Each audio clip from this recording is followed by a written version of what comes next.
Good morning uncle. Good morning aunty. आओ बैठो बच्चों, नाश्ता करो।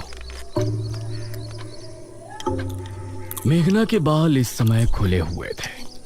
ना जाने अनुज को उसमें क्या खास दिखा। उसने उसे स्माइल की और एक टक उसे देखने लगी। इस पर मेघना ने उसे हैरानी से देखा, फिर उधर उधर देखकर नाश्ता करने लगी। अनुज, आज तुम खेतों पर जाओगे, समझ गए? माँ, मैं खेतों पर जाकर क्या करूँगा? पिताजी, क्या हो गया है माँ को? मुझे कुछ नहीं हुआ है। तुम आज खेतों पर जा रहे हो, बस जा रहे हो। तभी शीता बोली, अनुज, तुम हमको भी खेत घुमा लाओगे?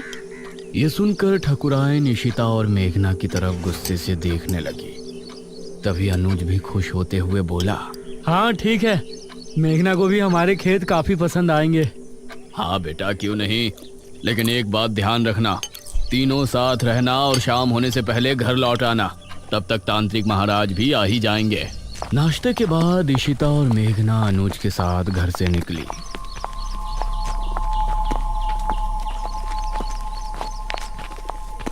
तुम अंकल आंटी के सामने मुझे ऐसे क्यों घूर रहे थे? तुम सच में शहर से ही हो ना? क्यों, कोई शक है? शहर की लड़की होती तो अब तक समझ जाती कि मैं उस पर लाइन मार रहा हूँ। वो मतलब स्लिप हो रहा हूँ। अनुज, उसे ऐसे मजाक बिल्कुल पसंद नहीं। ओह अच्छा। अच्छा ठीक है, सॉरी, लेकिन वो मजाक नहीं था। ये सुनकर मेघना भी हल्के से मुस्कुरा दी। ये लोग अब घने जंगल में पहुंच चुके थे। बस अनुज, यहाँ आने से पहले हमने कुछ सुना था। क्या सुना था? यही ना कि हमारे गांव के लोग एक नंबर के बेवकूफ है। अरे नहीं, किसी मृत्युंजय अमृत के बारे में कहा जाता है कि उसको पीने से बड़ा रोग दूर हो जाता है। ये सुनकर अनुज ने इशिता और मेघना दोनों को घूर कर देखा। तो तुम लोग यहाँ मृत्युंजय अमृत की तलाश में आई हो? नहीं, वैसे वो झूठ नहीं तो सीधा बोलना था ना। बेकार में राजमहल जाकर मुझे भी माँ से डांट पड़वा दी। वो हमें लगा था कि सीधे उसके बारे में पूछने से तुम कुछ गलत समझोगे। वैसे ये इशिता पूछती तो लगता, लेकिन तुम पूछती तो नहीं लगता। ये कहकर अनुज मुस्कुराने लगा और इस बार मेघना के चेहरे पर भी मुस्कान छलक आई। तो क्या तुम हमें उसके बारे में बता सकते हो? उसकी कहानी बहुत ही अजीब है, मुझे पूरी नहीं पता। तो बताओ ना, मुझे सुनना है। जितनी पता है उतनी बता दो।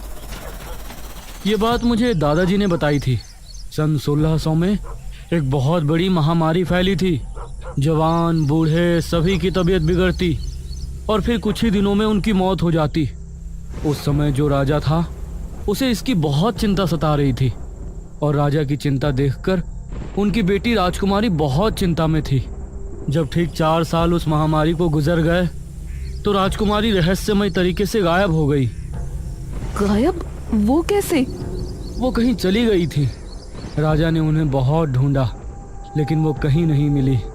उसके बाद ठीक 1 साल 1 महीने बाद राजकुमारी लौटी और अपने साथ वो एक बीज लेकर आई थी। महाराज ने उनसे सवाल किया कि कहाँ थी, तो उसने कोई जवाब नहीं दिया। उसके बाद उस बीज को बोया गया और उससे ये बरगद का पेड़ उगा और इस बरगद के पेड़ से ये मृत्युंजय अमृत, इसको पीने से राज्य में आई महामारी खत्म हो गई। लेकिन कुछ समय बाद ही राज्य पर बहुत बड़ा संकट आया। कैसा संकट? और ये निशिर्मो लोग जिसके बारे में गांव के लोग बातें कर रहे हैं, उनकी क्या कहानी है? उसका तो मुझे भी नहीं पता। फिलहाल तुम वो देखो। उसने सामने की तरफ उंगली पॉइंट की। कुछ ही दूर पर सामने था एक हरा भरा बरगद का पेड़। उसे देखते ही मेघना हैरान रह गई। ये वही पेड़ था जो उसे सपने में दिखाई देता था और अब उसका वो सवाल और भी गहरा हो गया था कि ये पेड़ उसको सपने में क्यों दिखाई देता है। ओह माय गॉड, ये पेड़ तो बहुत बड़ा है। यही मृत्युंजय अमृत का पेड़ है। हाँ, और क्या? लेकिन इससे तो अमृत टपक ही नहीं रहा। वो अमृत तो सिर्फ पूर्णमासी और एकादशी की रात ही कुछ देर के लिए टपकता है। हर समय थोड़ी ना वो गिरता रहेगा। ओह, तो ये बात है। हाँ, अगर तुमको उसे देखना है तो तुम लोग पूर्णमासी तक यहाँ रुक जाओ। ये कहकर